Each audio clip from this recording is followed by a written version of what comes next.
الحمدللہ رب العالمین والصلاة والسلام علی سید المرسلین اما بعد ان اللہ وملائکتہ یصلون علی النبی یا ایھا الذین آمنوا صلوا علیہ وسلموا تسلیما اللہ رب محمد صلی اللہ علیہ وسلم نحن عباد محمد صلی اللہ علیہ وسلم صلی اللہ تعالی علیہ وسلم۔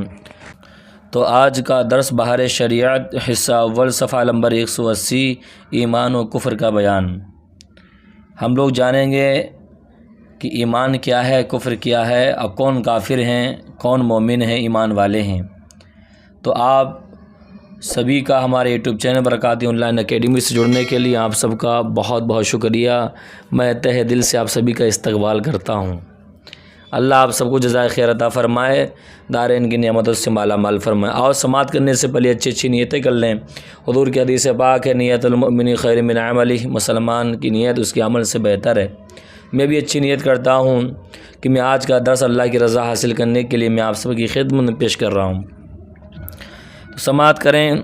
مسئلہ نمبر 2، ایمان قابل زیادتی و نقصان نہیں، اس لیے کمی بیشی اس میں ہوتی ہے جو مقدار یعنی لمبائی، چوڑائی، موٹائی یا گنتی رکھتا ہو، اور ایمان تصدیق ہے، اور تصدیق کیف یعنی ایک حالت اذعانیہ یعنی بعض آیات میں ایمان کا زیادہ ہونا جو فرمایا ہے اس سے مراد مؤمن بھی اور مصدق بھی ہے، یعنی جس پر ایمان لایا گیا اور جس کی تصدیق کی گئی کہ زمانہ نزول قرآن میں اس کی کوئی حد معین نہ تھی، بلکہ احکام نازل ہوتے رہتے، جو حکم نازل ہوتا اس پر ایمان لازم ہوتا، نہ کہ خود نفس ایمان بڑھ گھٹ جاتا۔ البتہ ایمان قابل شدت و ضعف ہے کہ یہ کیف کے عوارض سے۔ اور جناب حضرت صدیق اکبر رضی اللہ تعالیٰ عنہ کا تنہا ایمان اس امت کے تمام افراد کے مجموعہ ایمانوں پر غالب ہے۔ عقیدہ نمبر 4، ایمان و کفر میں واسطہ نہیں، یعنی آدمی یا مسلمان ہوگا یا کافر، تیسری صورت کوئی نہیں کہ نہ مسلمان ہو نہ کافر۔ ہاں کچھ ہیں ایسے جیسے یزید پلید اسماعیل دہلوی ہے، نہ انہیں مسلمان کہیں گے نہ انہیں کافر کہیں گے۔ مسئلہ نفاق کی زبان سے دعوی اسلام کرنا اور دل میں اسلام سے انکار، یہ بھی خالص کفر ہے، بلکہ ایسے لوگوں کے لیے جہنم کا سب سے نیچے کا طبقہ ہے۔ حضور اقدس صلی اللہ علیہ وسلم کے زمانے اقدس میں کچھ لوگ اس صفت کے اس نام کے ساتھ مشہور ہوئے کہ ان کے کفر باطنی پر قرآن ناطق ہوا۔ نیز نبی صلی اللہ علیہ وسلم نے اپنے وسیع علم سے ایک ایک کو پہچانا اور فرما دیا کہ منافق ہیں۔ اب اس زمانے میں کسی خاص شخص کی نسبت قطعی کے ساتھ منافق نہیں کہا جا سکتا کہ ہمارے سامنے جو دعوی اسلام کرے ہم اس کو مسلمان ہی سمجھیں گے، جب تک اس سے وہ قول یا فعل جو منافی ایمان ہے نہ صادر ہو۔ البتہ نفاق کی ایک شاخ اس زمانے میں پائی جاتی ہے کہ بہت سے بد مذہب اپنے آپ کو مسلمان کہتے ہیں، اور دیکھا جاتا ہے تو دعوی اسلام کے ساتھ ضرورت دین کا انکار بھی وہ کرتے ہوئے نظر آتے ہیں۔ عقیدہ نمبر 5، شرک کے معنی غیر خدا کو واجب الوجود یا مستحق عبادت جاننا، یعنی الوہیت میں دوسرے کو شریک کرنا، اور یہ کفر کی سب سے بدتر قسم ہے۔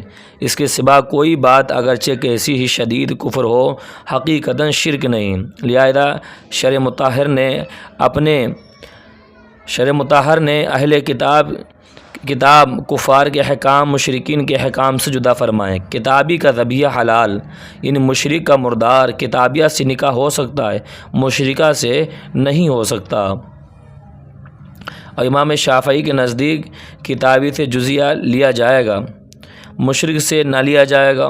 کبھی شرک بول کا مطلق کفر مراد لیا جاتا ہے جو قرآن عظیم میں فرمایا، یعنی امام شافعی کے نزدیک کتابی سے جزیہ اسلامی حکومت میں اہل کتاب یعنی عیسائیوں اور یہودیوں سے سالانہ ٹیکس، تو مشرک سے نہ لیا جائے گا۔ کبھی شرک بول کر مطلق کفر مراد لیا جاتا ہے۔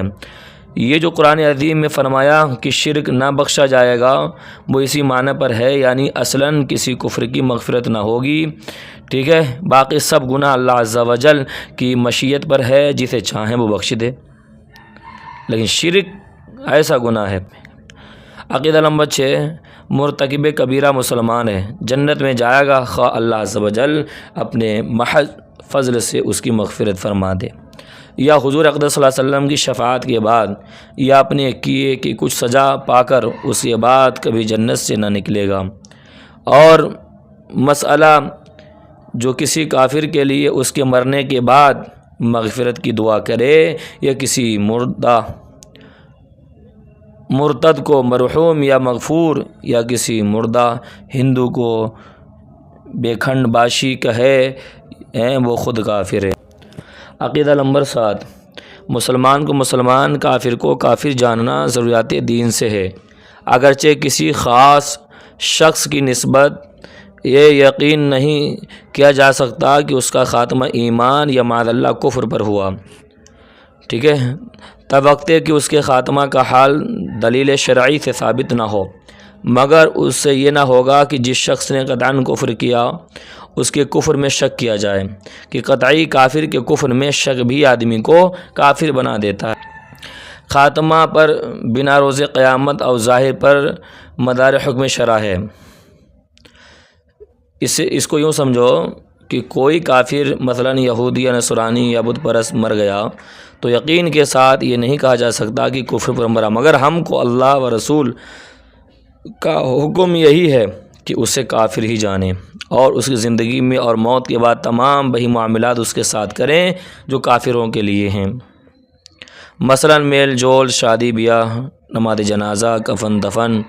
جب اس نے کفر کیا تو فرض ہے کہ ہم اسے کافر ہی جانیں اور خاتمہ کا حال علم الہی پر چھوڑیں۔ جس طرح جو ظاہراً مسلمان ہو اس سے کوئی قول و فعل خلاف ایمان نہ ہو، فرض ہے کہ ہم اسے مسلمان ہی مانیں، اگرچہ ہمیں اس کے خاتمہ کا بھی حال معلوم نہیں۔ تو اس زمانے میں بعض لوگ یہ کہتے ہیں کہ میاں جتنی دیر اسے کافر کہو گے اتنی دیر اللہ اللہ کرو کہ یہ ثواب کی بات ہے۔ اس کا جواب یہ ہے کہ ہم کب کہتے ہیں کہ کافر کا وظیفہ کرو؟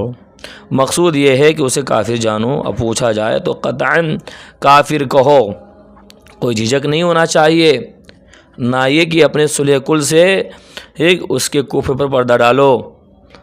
تنبیہ ضروری حدیث میں ہے یہ امت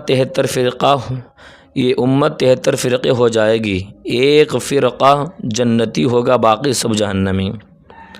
صحابہ کرام نے عرض کیا من ہوا یا رسول اللہ صلی اللہ تعالی علیہ وسلم، وہ فرقہ کون ہے یا رسول اللہ صلی اللہ علیہ وسلم؟ فرمایا وہ جس پر میں اور میرے صحابہ ہیں، یعنی سنت کے پیرو۔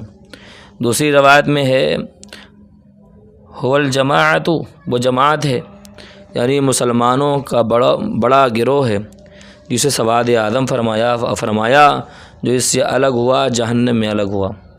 اسی وجہ سے اس ناجی فرقہ کا نام اہل سنت والجماعت ہوا۔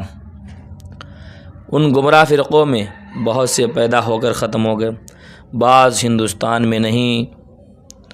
ان فرقوں کے ذکر کی ہمیں کیا حاجت کہ نہ وہ ہیں نہ ان کا فتنہ، پھر ان کے تذکرہ سے کیا مطلب؟ جو اس ہندوستان میں ہیں مختصر ان کے عقائد کا ذکر کیا جاتا ہے کہ ہمارے عوام بھائی ان کے فریب میں نہ آئیں، کہ حدیث میں ارشاد ہوا ہے ایاکم و ایاہم لا یضلونکم ولا یفتنونکم، یعنی اپنے کو ان سے دور رکھو اور انہیں اپنے سے دور کرو، کہیں وہ تمہیں گمراہ نہ کر دیں، کہیں وہ تمہیں فتنہ میں نہ ڈال دیں۔